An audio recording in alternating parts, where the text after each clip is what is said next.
Welcome back, BullsEyeView. It's 9:32 Central Time here. Just wrapping up here the fourth between the Bulls and the Miami Heat. The Miami Heat just obliterated the Chicago Bulls, 143-107. A lot to talk about here. Not a lot of positives from the Bulls' end. Mm, Not what we expected. AJ, if you want to jump into the first quarter and what we were seeing, and then obviously a lot to talk about after the first quarter. yeah. Yeah. The only positives of this game came from the first quarter.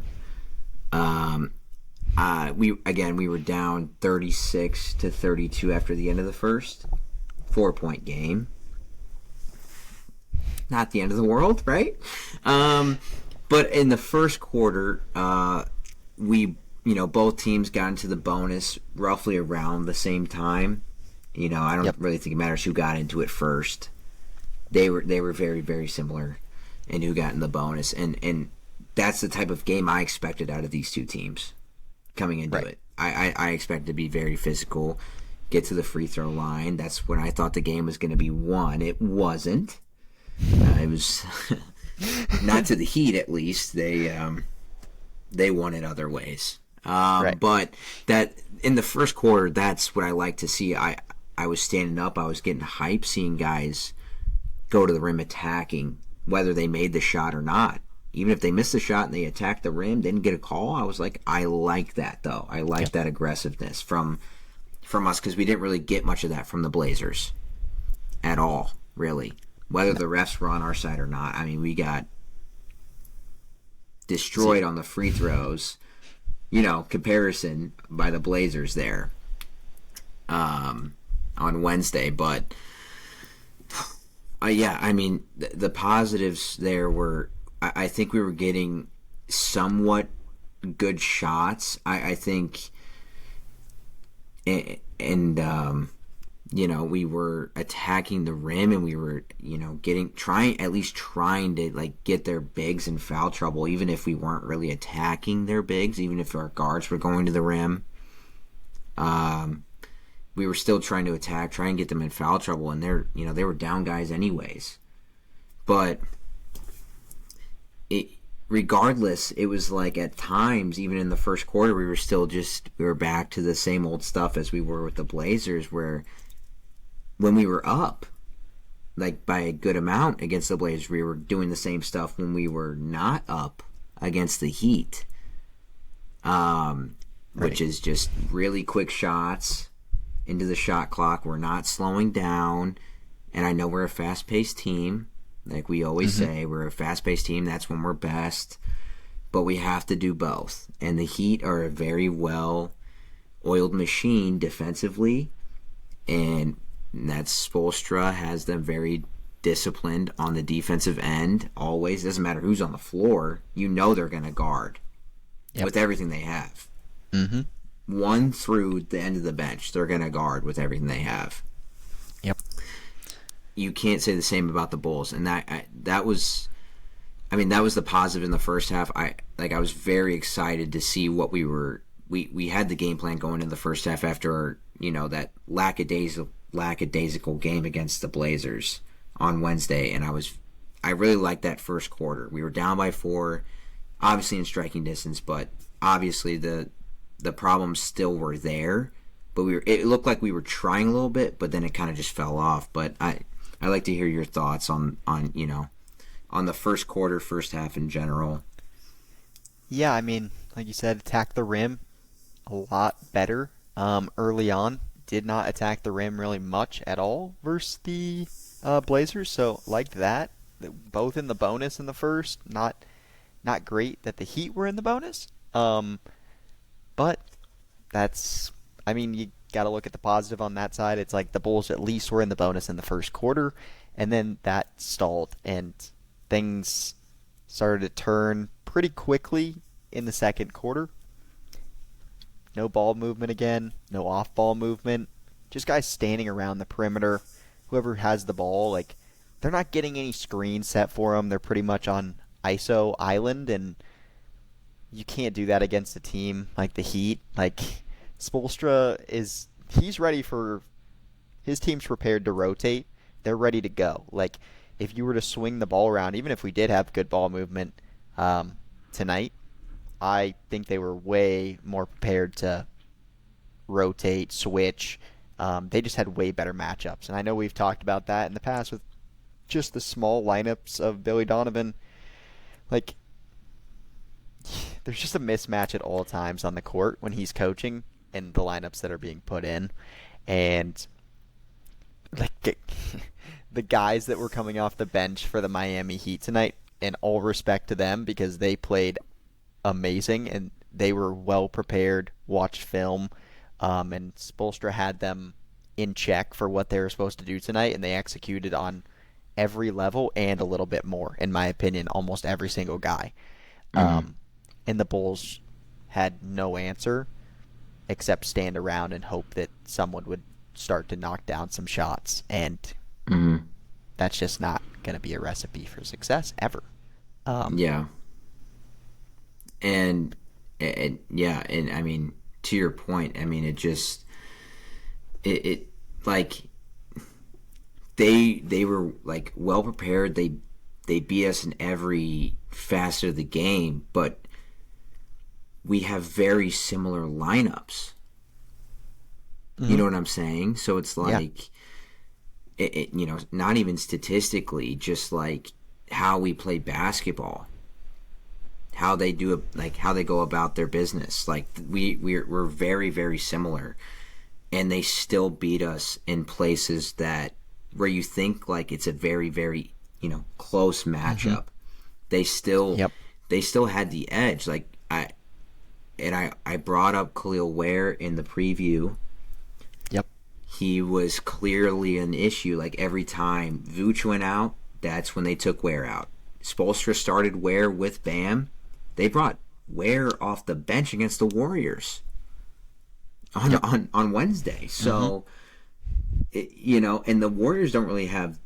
They were out with a lot of their key bigs, not key, but like Draymond and Steph, and like they were out with those guys. And, I mean, you'd think they're out with Draymond, like that's one of their big, enforcers. He's not that big, but like he's a big enforcer. He rebounds. He does. Enforces. He passes the ball around. I mean, Yep. but where it was like they started him off rip, which I was like expecting, which means that they were prepared. Right. And especially on a back-to-back, almost, they were just like, they had a day to prepare. We had a day to prepare for them. And we had no answer for that. Which leads me to think that, what do you think Billy Donovan was thinking? Like, oh, they're not going to start Ware. Yeah. Vooch had issues with Klingon on Wednesday with his height and his wingspan and trouble rebounding. Like, Spoelstra only had really, I mean, his only bigs were like Bam and Ware. If you think about it, that we have the same same thing with us. It's Vooch and Jalen Smith. Yep. Those are our bigs. Yep. And then 1 through 4, we substitute. We have many guys that can play 1 to 4, I guess. I mean, we don't really have many options. Mostly guards, a few forwards, but mostly guards. Same with the Heat. But it was like he came out with Ware and Bam, and he tested us right off the rip. How are they gonna? How can they handle? I mean, Matas can't handle Ware. Matas can't handle Bam Adebayo either. So it was a clear advantage, like right out the gate. There was a clear advantage, whether that was going to be the lineup in all game, which it never was going to be. But like, you can almost give the edge to Ware just because of height. On Vucevic, on a lot of areas, a lob threat. Vooch is not going to jump with Ware and try to use. We saw it in the game. He had 20 points, and I'd say 14 of them were just from dunks alone. Like 7 dunks, probably 6 or 7 dunks. Yeah. And Bam Adebayo has an immediate mismatch when Vucevic is guarding Khalil Ware. Like, I'm sorry, but Modest is not going to be able to body up with Bam Adebayo. He's just not big enough to do that. And so that's pretty much an immediate bulldog. And there was a lot of those matchups tonight. Yeah. A lot of different times where we're putting like Isaac Okoro on Norman Powell, and like that's not a horrible matchup, but Norman Powell is good. Like Hmm. he's good enough to Great, find his great own ISO shot. guard. He can create his own shot with on a lot of good defenders. Like you would, it takes a lot to stop him. Honestly, like I'll give Hmm. him his respect. Like in his career, he's done very well in like ISO ball and creating his own shot. So I don't know what we're expecting Isaac Okoro really to do. He held him to 42% if he was his main defender, but then again, we're putting Josh Giddey on a guy like Davion Mitchell, and look at how he did tonight. 16 points, and then he's spreading the ball. 6 assists. He was 7 from 9 from the field. Clearly didn't get tested enough if he's shooting 7 of 9. He's getting easy shots because none of those were from three that were made. So Yeah. I will say they did have. At times you have no choice, but it was like Giddy was on Mitchell a good amount. But yeah, if Io was in, Io was on Mitchell. yeah, hmm But on their side they had Mitchell on Giddy, which is again very, very smart. We were worried about yeah, Mitchell's perimeter defense yep, and Giddy's ability to handle the ball. yep, And he yeah, was shutting down Giddy. yeah. I mean, He's putting Giddy into uncomfortable positions. There's many times, like we say, he got into no man's land, and he would drive, and there was nothing there, and Mitchell would just he'd slide in front of him, and he'd force Giddy to make a bad yeah, pass.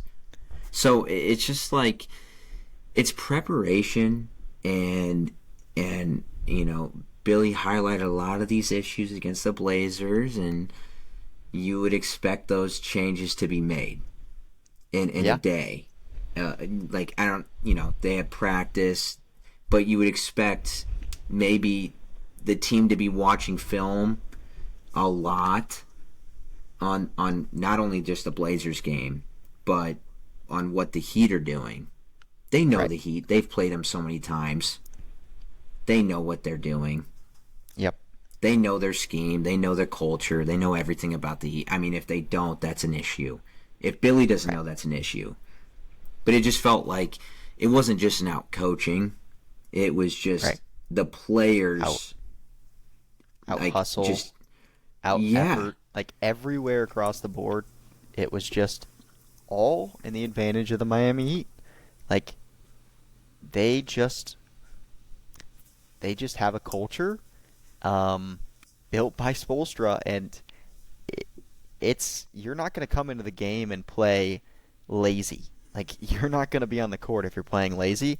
And if you watch the game tonight, there was not a moment during that game where it looked like anyone on that Heat team was jogging or taking a play off. Like Mm-mm. they were up in the Bulls players' faces at all times, guarding them, and that's you don't see that on the Chicago defense. Like you don't see that on the defensive end for Chicago. They're not Mm-hmm. even trying to get up on the defender's face. They're just letting them they're giving him a little bump and letting him brush by, and then hoping that the help defense is going to be there. And 1 out of 10 times we get a lucky slap and we get a poke or a block or something.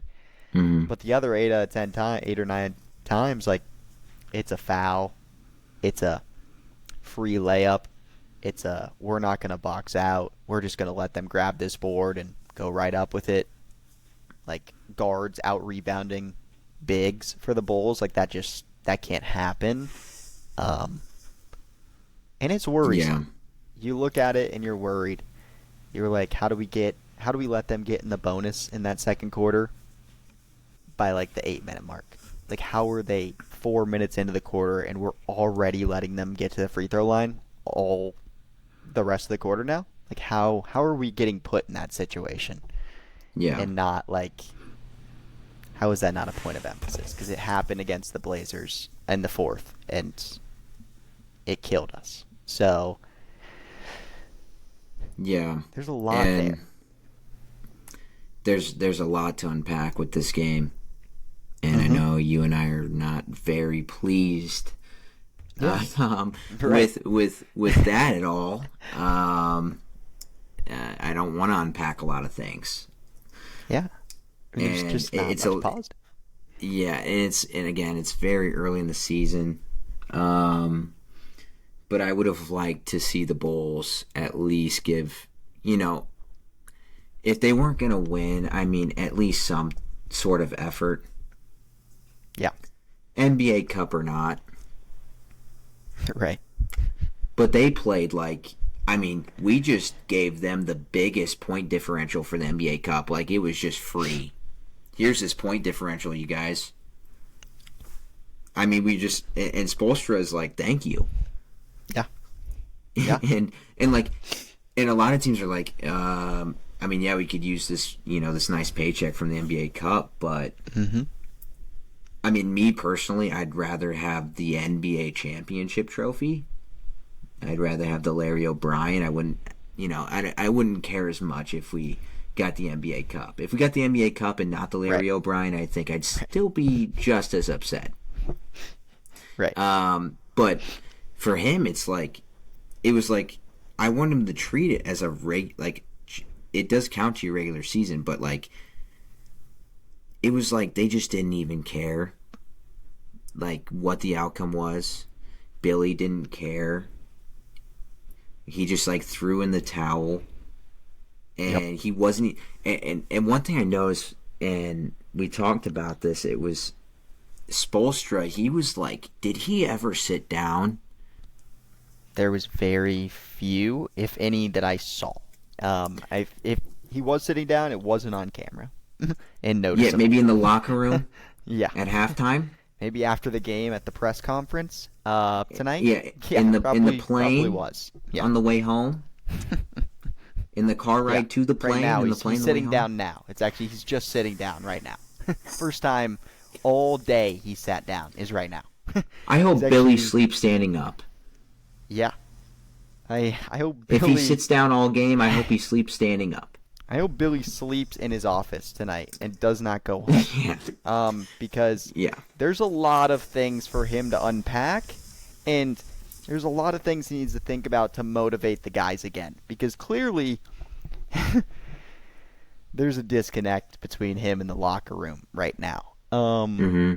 And we don't know what it is. It could be the players. It could be more on him.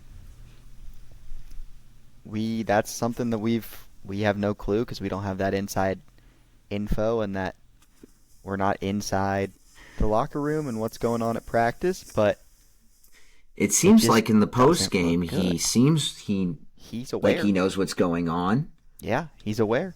I mean, he brought up things and said he was talking to Kevin Herter last game in the press conference after the Blazers about how the offense was stagnant and the defense just had no effort and they were just letting him get to the rim. Like he was Mhm. talking to players about it.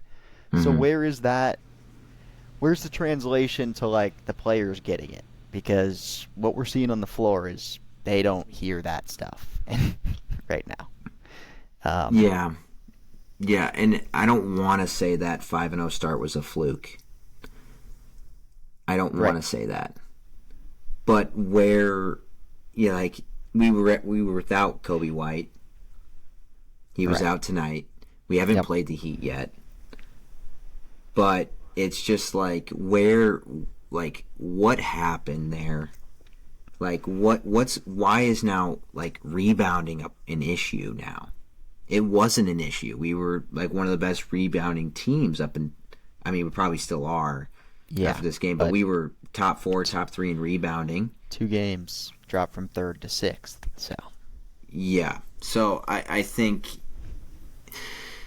that's a big issue. But I mean, if you think about it, I mean, we're a very small lineup. So we're banking on really just I mean, everyone should crash the boards and box out Yeah. Obviously, everyone should be boxing out, but we're really banking on like 3 or 4 guys to be getting rebounds and boxing out at the rim against their bigs. Yep. You expect, I mean, the guards are going to get a few boards. They're going to get some Right. boards. But, And like, there's going to be some long rebounds. Like, there's going to be some there are. shots that long rebounds just come back to them. Like, that's fine. Yeah. Everybody, like, understands that that's going to happen sometimes. You're not going to be perfect on the boards, and we're not asking them Yeah. to be perfect. We're just not asking them to get dominated in second chance points every single half of the Mm-hmm. game. Like, you just Mm-hmm. can't let that consistently happen. Like, when a team has, I think the Heat had like 8 more shots in the first half than the Bulls did. Like, those 8 shots, even if they're only making like 3 of them, like that's at least 6 to 10 points that they're at an advantage just because of second chance. And that kills you when you're a team like the Bulls and like it's a close game or it's supposed to be a close game with the Heat. Like you need every possession and every shot. Like you need those types of chances Yeah. yourself. You can't lose them and give them up because you didn't box out or you didn't hustle for a rebound. Like, yeah, bounces don't go your way, but it was a lot more than bounces not going our way tonight. Yeah. That's for sure. Yeah. And as much as we said in the preview episode that we thought free throws could be a difference, it was just, that was not even, it was one of No. them. Yep. But it was not the main, not even close, honestly. It wasn't even the main factor. I mean, they were getting to the line, absolutely, and that caused us issues, but Right. every part of that game, we got dominated. Mm-hmm. So you can't even say, oh, free throws was a deciding factor. You could say that if it was decided by 10 or 15, Right. maybe, depending on how many they got. But Yep. we lost, I mean, we lost by 36. Yeah. So free throws were not the issue. They did get to the line 44 times, and they made 35 of them, and we lost by 36. But you can't just be like, oh, you can't get Right. to them, 0 free throw attempts made, and that's just Yeah. not a thing, right? It's But not. it was definitely one of the issues, and I mean, turnovers, just really bad passes. Bad Yeah. half court offense. I mean, we just kept moving too fast. Really, really early shots in the shot clock just come down the floor 3-4 seconds in. We pass it to Vooch, Jalen Smith, Smith, Giddy. Javon I mean, whoever Carter. was at I the mean, yeah. who's at the top of the key, they're just gonna shoot the ball. That's not good Yeah. offense. And that's what killed the second quarter. Like the run Yes. when the Miami Heat went on that huge run and it was stagnant offense, Giddy, Trey Jones, and really a lot of people. You can pretty much pick any player that was in during that time, and they made some sort of offensive mistake of like turning the ball over, not moving, not cutting. Not Mm-hmm. cutting is a massive thing. If there's no one cutting, who do you go to? Who are you supposed to throw the ball to if there's a person at the top of the key? Like there was none of that. And Mm-hmm. like I know we talked about it during the game, like Billy, I don't know if it's a lesson like letting them try and learn and figure it out themselves during that run, but you got to call a timeout at some point and that's on him as well. Yep. It's a 50-50, it goes both ways. Okay, you let them learn for a couple minutes. They didn't figure it out. Call the timeout, talk to them, give them a break, give them a breather, just stop the run. Just try your best, Draw up a play Yeah. to stop the run. And he just didn't do any of that. They didn't execute at all. So, Yeah. I Nowhere. mean, yeah. And like I mean that's pretty much the summary of the whole game is just not executing and not being prepared. And props to the Miami Heat team. They did everything right once again. Like can't give anything but props to them. They watched their film. They came in ready to play today. They had the same amount of days off as us. Exactly. There's no difference in who got there and what. Like both the Heat had to travel, Bulls had to travel back home. I mean, it was the same thing. It's just they were way more prepared Hmm. from a film and lineup and situation standpoint. Like they were there. Yeah, Um, they had the minutes perfectly yeah, spread out. yeah. And then, I mean, just to point out a few of their key guys: Kashad Johnson, Drew Smith. They Mm-hmm. made an meet Pell Yep. Larson. Yep. Just impacts with Hero, Jovic, and Wiggins out of the lineup. They just subbed right in. It didn't think I don't even think that they skipped a beat. No, And then they didn't. you plug them back in, and then you have these guys coming off the bench. Like this is a scary lineup, and we'll Very. talk about this, but yeah, they're going to be a top team in the East. This is a tough team to beat. Yeah. I don't think this is going to be a year where we see them in the play-in tournament as long as I hope injuries and not. things don't go bad. I hope not from a Bulls standpoint, considering of all the last 3 years how it's gone down. Um, but like, if you're a Heat fan listening to this, you got nothing but promise and hope for this team. I don't know what your expectations have been so far. Maybe the record doesn't look that great right now, but um, 10-6 now, and Hmm. you have three great pieces out in this game, and you just manhandled a Bulls team that is like middle of the pack in the East. You manhandled them like Hmm. with ease, Hmm. and guys stepped up big time. I mean, you have 8 guys in double figures, and then you have Fontecchio, who shot horrible tonight, 3 of 12, 1 of 10 from 3. I mean, he makes one more shot, he's in double figures. Like, every guy that stepped on that court for the Heat impacted the game in some way. Whether it Hmm. mattered or not, they did.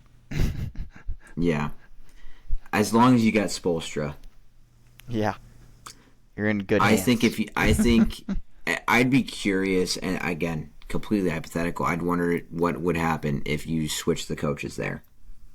Yeah, it'd be If they interesting to had see. Billy, if we had Eric, Yeah, but we it. could do the what if game whenever Yeah, we want.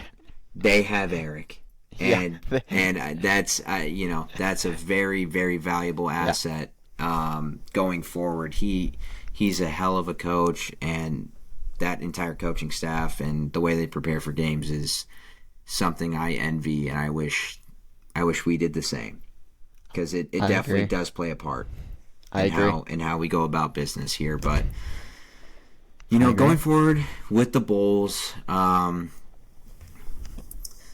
I mean, I wasn't upset. I'll say this: I wasn't upset with Io's effort the whole game. Yep. I think he was honestly probably. I Probably think he player of was the the game only for the guy that Bulls. gave effort the whole game. Yeah, he's player of the night for the Bulls. Yeah, Whether the game mattered or not, he was the player of the night. um, yeah. he had 2 blocks tonight, and both of those came in the last 4 minutes of the game. That's someone that's never giving up, even though the game was clearly over and clearly out of hand. He could have went out there and just stood around, like went through the motions. No, he didn't. He got 2 chase down blocks, and he cared. Right? He showed some bit of care, and like that's all you can ask for. So yeah, I think he was like the only real highlight of the night. I guess Jalen Smith with 5 blocks, you could give him that, but I don't know. Um, Yeah, I think, I mean, yeah, we had 6 more blocks than them. How? yeah, I I don't know. no idea. Yeah, no clue how that happened, but every other category you can pretty much put in the Miami Heat direction. Yeah, Um, I yeah. think, They had 8 more steals. We had 8 more wow, turnovers. yeah. I mean that They just had can't. 7 more offensive rebounds, which was the difference between.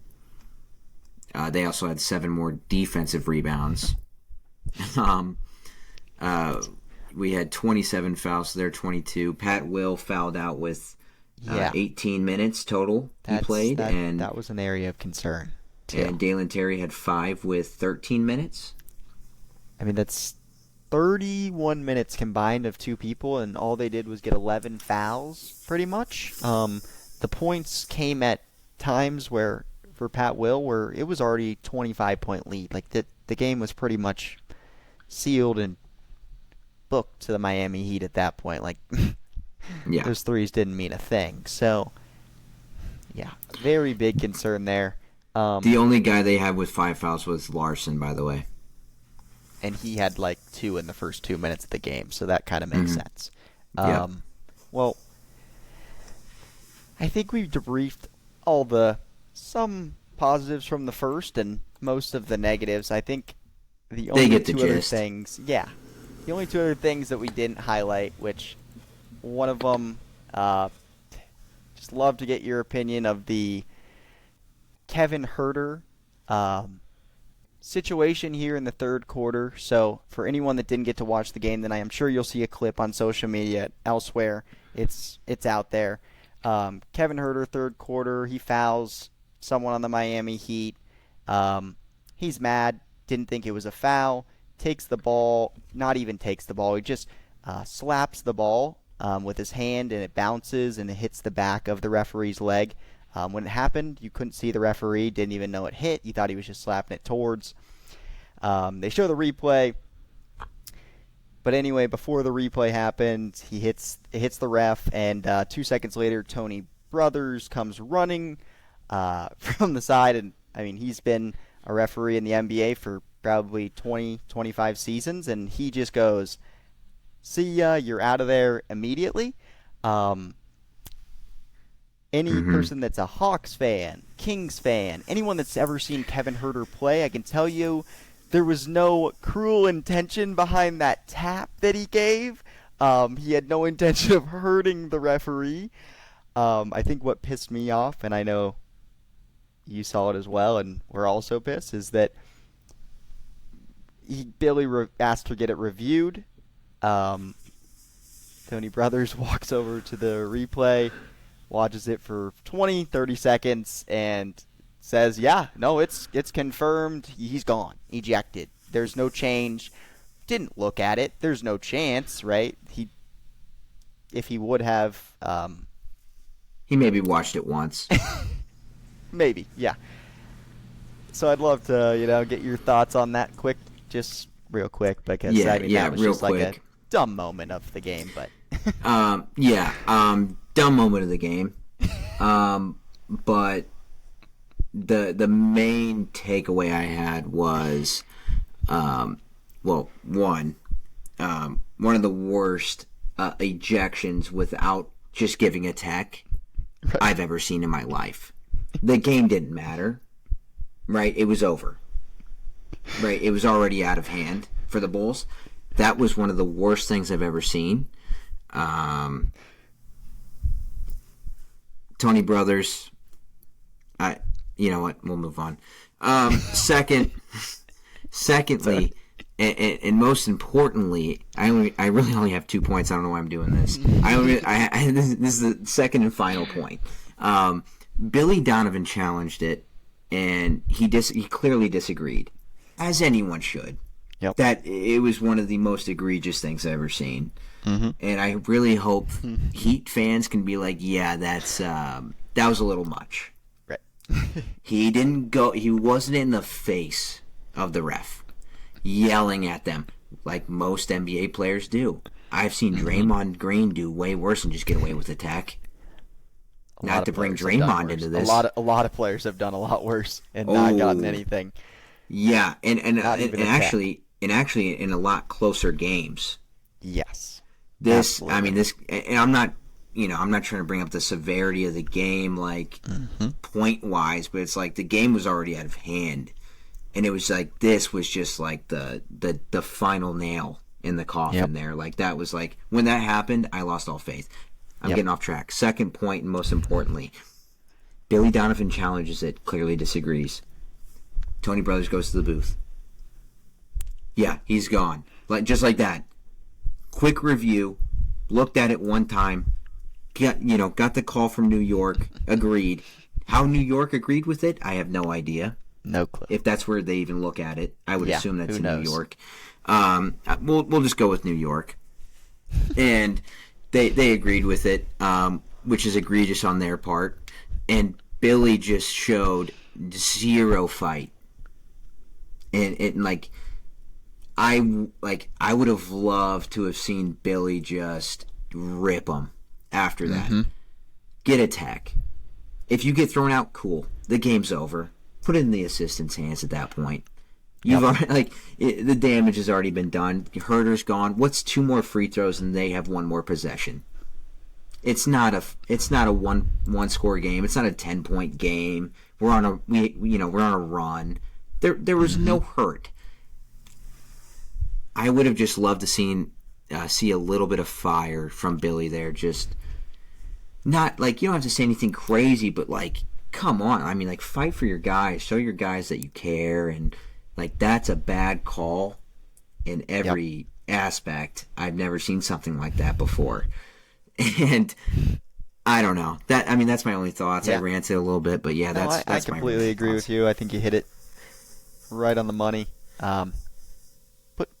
Light a fire in the bench, light a fire in the team, show you care. They're clear, like, him and Herder are clearly close. Like I said, post-game comments, they discussed what was going wrong in the Blazers game, so why not back him up right in that moment? There's your opportunity to do it, and he didn't want to do it. So, hopefully he does it next time. I don't know if we'll get that bad of a call ever again, but we'll see. So, very early. It's very early in the season. Yeah, you're right. There's plenty of time to see something worse. Hope not. The last thing... You know what? Hold on. Oh, yeah. Yeah, you keep going. I'm going to look up something. You keep going. Okay. Yeah. The last thing I really just wanted to touch on that was not really a part of the actual game itself, but just more of the Bulls is the Ring of Honor and the new inductees that they had. And AJ, I'll let you touch on that and explain who those people were. And I know we saw a cool moment in the third with one of them and Stacey King and Adam. So we'll touch on that as well. Yeah. The Bulls Ring of Honor was started in 23-24 season, and there's a lot of names. I'll name them off because they deserve to be named off. Because they had a crucial part in the foundation of our franchise.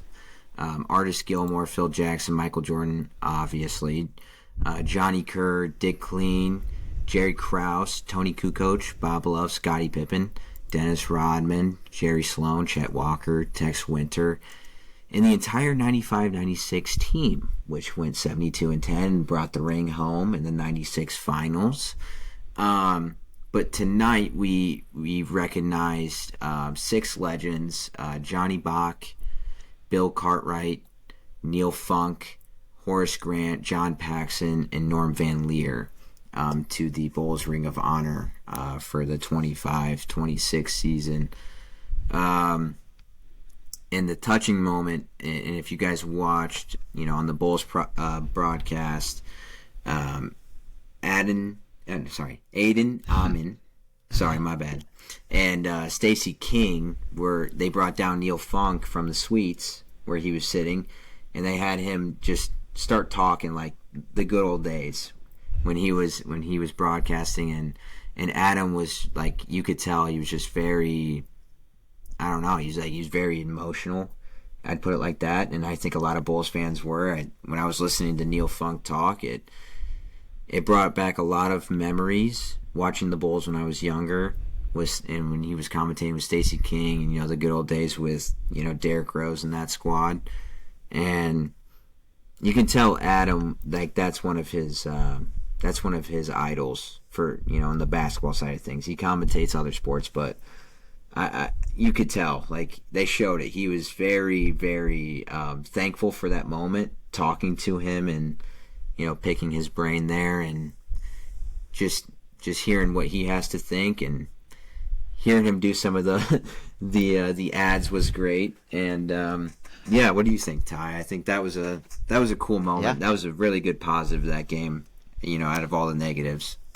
Yeah, I think that came at a perfect time in the third. Like it was right when things were getting out of hand, and honestly, I think it kind of took Stacy and Adam out of the game, which is a great thing. They didn't focus on really what was going on, and it was perfect because the game was just downhill from there, and it was kind of like it was the one positive side of the second half. So congratulations to all those inductees. I mean, yeah, super cool moment with Neil.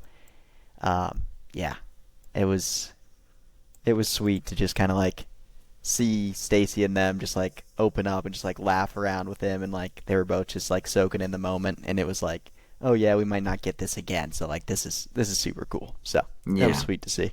It's also great to have Adam back. Yes, yes. Would have loved He's a to busy man. yeah, would have loved to have him on the Blazers call for Vooch, but I know we were Oh my talking about gosh. that. That Yeah. would have been awesome because we think he just captures the moment very well. Not that Connor Onion didn't do a good job, but would have been just like would have been definitely a super cool moment having him on there as well, and Stacy doing that. So, Mm-hmm. but I mean that's all I got personally. Mm-hmm. If there's any last things you want to say about the um, game tonight, and obviously looking forward to the Wizards bounce back hopefully tomorrow night. Mm-hmm. Yeah. Yeah, I think we touched on all of it. I hope you guys get a more positive, excited podcast post game of tomorrow night after the Wizards. I really hope so, and you'll hear a lot from us of about our preview tomorrow of what we think, and yeah, I mean I don't really have much to say. I think tonight we just one of those really, really bad nights, and I hope we can, move forward from this. But other than that, no, I don't really have anything else to say. Happy for those inductees, and yeah, let's just move forward from this and be a better team going forward, and I hope we learn a lot. That's all I got. Nailed it. Yeah. I think just give us a like and subscribe if you feel like it. Hopefully this was kind of still entertaining, and we gave some good insight onto what happened if you didn't watch the game. There was a lot to unpack, and honestly, we didn't even get to all we wanted to, but we got the gist of it, and we hope we Yeah. hope you could see what we were seeing on the floor tonight was not what we wanted. But come back tomorrow. It's a new day. Hopefully Kobe White's back tomorrow is all I'm gonna say because we need a W on the schedule again. So Yeah. we'll be on the lookout for our preview for the matchup. Probably sometime in the morning. Mm-hmm. Yeah, before the game, and then we'll have our post game show later on tomorrow. So yeah. Yeah. Thank you for tuning in to Bullseye View. And like, subscribe, turn the notifications on, follow us on TikTok and X. BullsEyeView 0 is our handle on those two. Yeah, we'd really appreciate it, and thank you for tuning in to Bullseye View. We'll catch you tomorrow. See ya. Peace.